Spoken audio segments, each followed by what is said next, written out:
En nuestra entrevista anterior hablábamos sobre el Observatorio de Conflictos Socioambientales Amazónicos.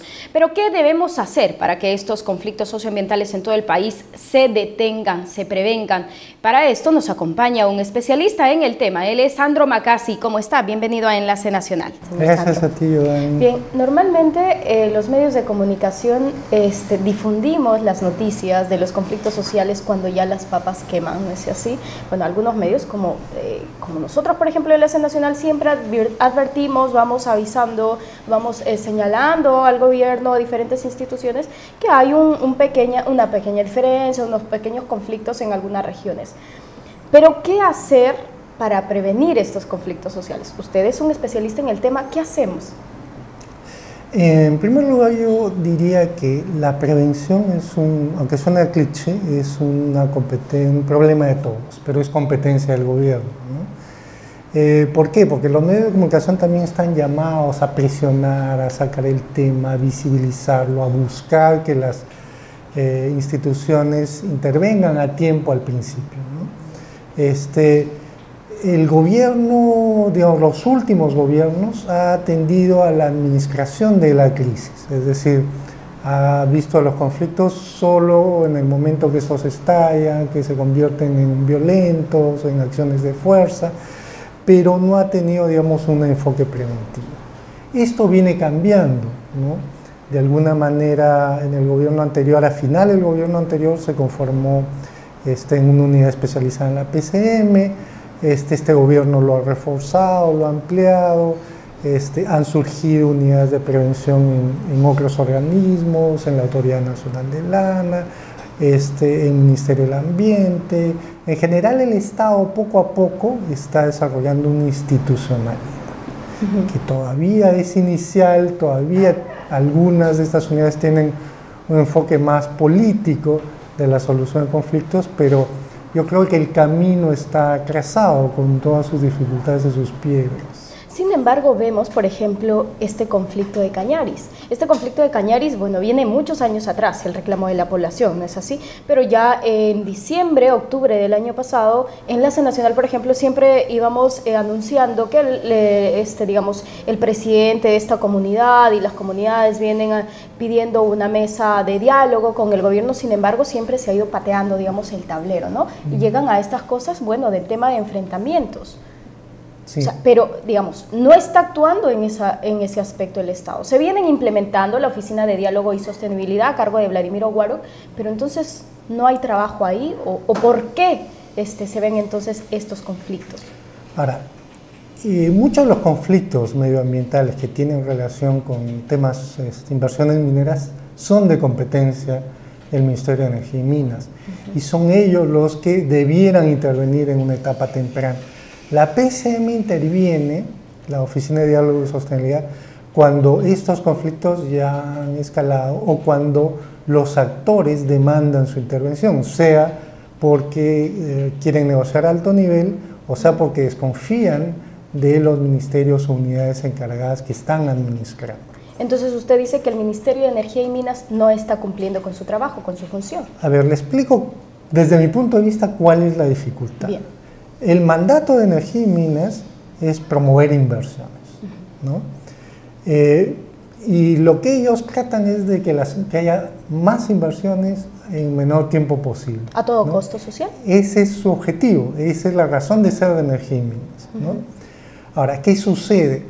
Para desarrollar un proyecto se necesita informar a la población, se necesita desarrollar campañas educativas, sesiones de escucha, recoger los intereses y las necesidades, se necesita hacer mapeo de actores, se necesita una serie de herramientas por las cuales uno establece un diálogo con la población desde un principio, cuando la mina empieza a realizar exploraciones, incluso antes, ¿no? Y todos esos procesos, a mi juicio, no los está llevando adecuadamente Energía Minas porque está enfocada en que se aprueben lo más pronto posible y de la manera más rápida. Ahora, de las causas inmediatas del conflicto, no de las causas estructurales, es precisamente las audiencias públicas, ¿no? Donde se decide, se vota si es que le dan el permiso para explorar y después para explotar, ¿no? Entonces, hasta donde yo he podido informarme, estas audiencias públicas tienen una serie de deficiencias. ¿Cuáles? ¿No? En la calidad de la participación, en la información que se da previamente. Muchas veces no hay campañas informativas. Entonces llega la población y se encuentra frente a un proyecto que desconocen sus riesgos, porque todo proyecto tiene riesgos, y lo único que les brindan es los posibles beneficios, ¿no? Y entonces en estas asambleas otro de los problemas es la representación, ¿no? Siempre uno encuentra en los informes de Defensoría, por ejemplo, que no todos los que tienen opinión sobre el proyecto están presentes en las asambleas. Entonces no es un proceso del todo transparente, amplio, participativo, que genere confianza en la población. Más bien lo que suele suceder es que a partir de estas reuniones, por ejemplo, la población se divide, y luego los grupos que no han participado, que no han sido escuchados, se sienten aparte, marginados, y ocurren como dos procesos en paralelo. El proceso oficial, que en el caso de Cañaris, por ejemplo, se basó en la votación de julio del año pasado, y que sigue una serie de procesos administrativos legales, ¿no? Y otra cosa es lo que hacen los grupos que no han participado y que se han sentido excluidos, ¿no? Que hicieron su propia votación, tengo entendido, en septiembre, donde, a diferencia de la primera votación, que fueron 400, en la segunda votación para decir si estaba a favor o no. Sí, fueron 2000, ¿no? Entonces, en términos de representatividad, podríamos hablar de que más representativo fue la segunda votación. Pero entonces, ¿qué le decimos? No era un proceso legal oficial. Entonces, ¿qué le decimos al Ministerio de Energía y Minas? ¿Qué le recomendamos?